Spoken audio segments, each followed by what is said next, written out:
Hi everyone.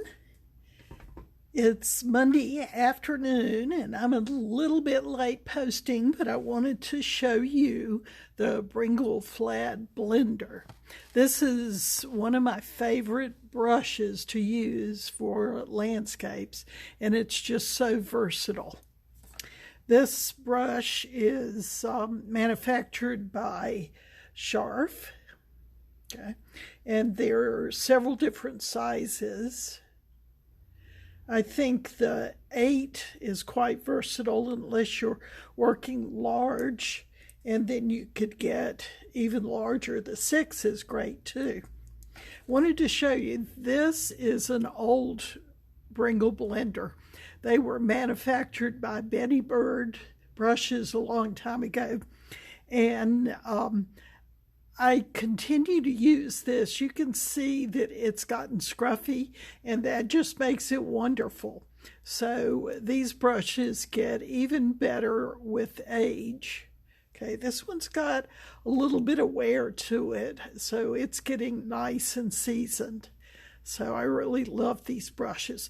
Let me show you a few things. I have a surface here, just a piece of mat board, and I am wetting my blender brush,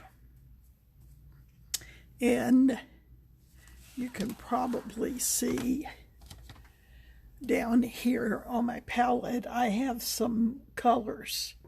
Okay, so I'm just going to do a few things. I've got a light color here.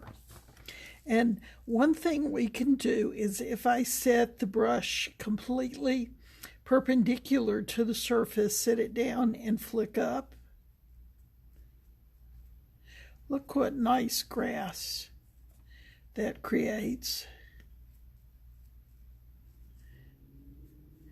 You just want to make sure that you have your brush perpendicular. If you have it over further away from you, or if you have it closer to you, the first thing you're going to do is smush into your paper. So you want to make sure it's completely perpendicular. Let's pull this up here. See, here it's perpendicular. And I can flick up, make all that nice grass.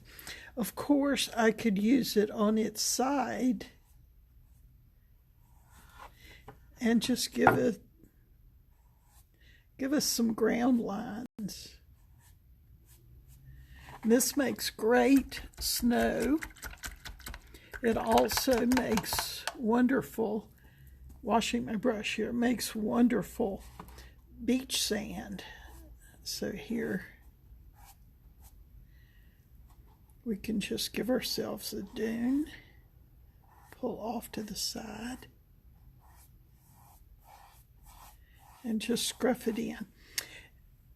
You can see that it's not as completely smooth because of the hairs. This has, I don't know if they still are, but they used to be badger hairs.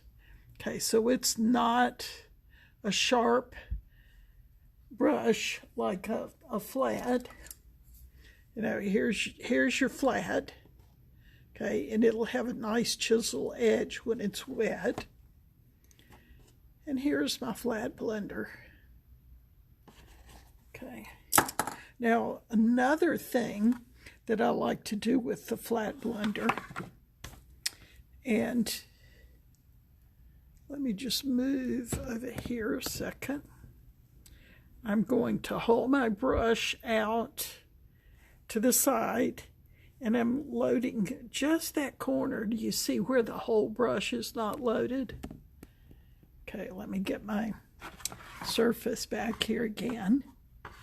And I can, holding my brush over here to the side, we usually paint like this, but this is going to be at right angles at what we usually do, and I can tap in foliage.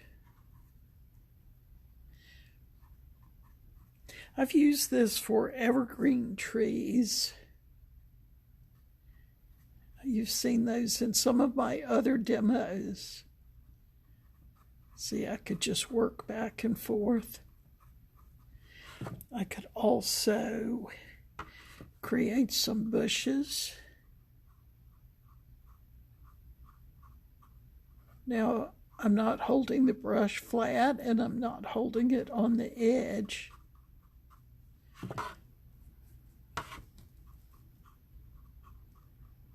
So I'm just tapping there. Maybe we've got a bush over here on our little dune.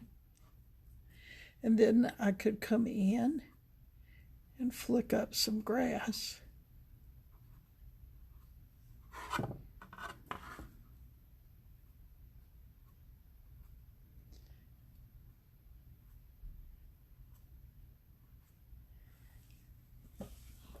Okay, I could also, if I dampen my surface, I could scruff in some clouds. So there's just a lot of things we could do with this brush. So that's a brief look at the Bringle flat blender. So check it out. I'll be using it in my landscape classes. Thanks. Bye-bye.